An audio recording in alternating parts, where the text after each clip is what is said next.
what can I say? Better late than never. The TirTir Mask Fit Red Cushion Foundation launched in 2023 with just 3 shades. Shortly after, due to massive demand, especially from global markets and influencers, the shade range expanded rapidly from 3 to 20 to 30 to 40 shades by August 2024. So I'm around a year late to the hype. And if you're wondering where's the seal, it's because I've used it already and I already have thoughts, but I wanted to show you on screen, especially if you're a shade twin and you only see this online. It might look warm on camera, but it's actually a dead-on perfect match. I'm not even kidding. So just so you can see the face swatch.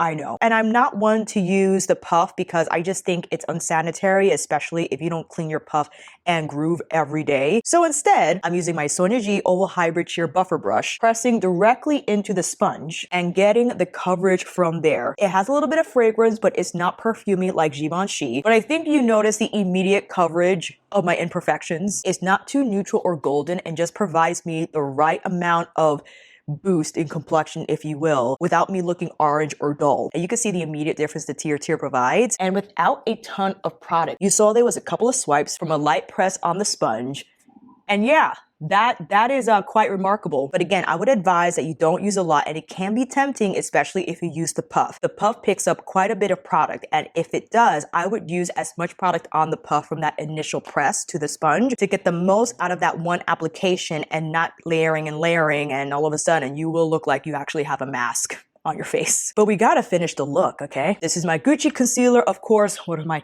must-haves. And let's carefully blend that with the fingers. I also picked up a few other items. This Moist Ampoule blusher from Rephr in 03 Rose Brown. I wasn't entirely sure if this color would work because I swatched it in store on back of hand and it virtually disappeared. But we actually might have something. Let's squeeze a little bit on back of hand. And yes, that's the color. I know, I'm dying too. And with the same brush, I'm gonna carefully tap. That's not too bad. I think this is a product I can build up, but this will provide a barely there blush effect for sure. Good thing I got my Glossier on standby. A little bit of Storm, yes, to just bump up the blush. We got a lip product, the Braye Lipsleek. But wait until you see this. It's a pan that you can swivel the lid out in the shade 07 Boldness. I couldn't help myself. Yes, so this feels like a hybrid lip product. It feels like a shiny lipstick in pan form. Just a little mascara to pull everything together. And you know what? I can't help it. I gotta throw on a little bit of what might be the best highlighter of 2025. So happy to finally share my experience with the TirTir Mask Fit Cushion and a few other K-beauty finds that I will dedicate a full video to get into the details and more demos. Stay tuned for that video. Make sure to check out my other videos and shorts, and I will see you on here again next time.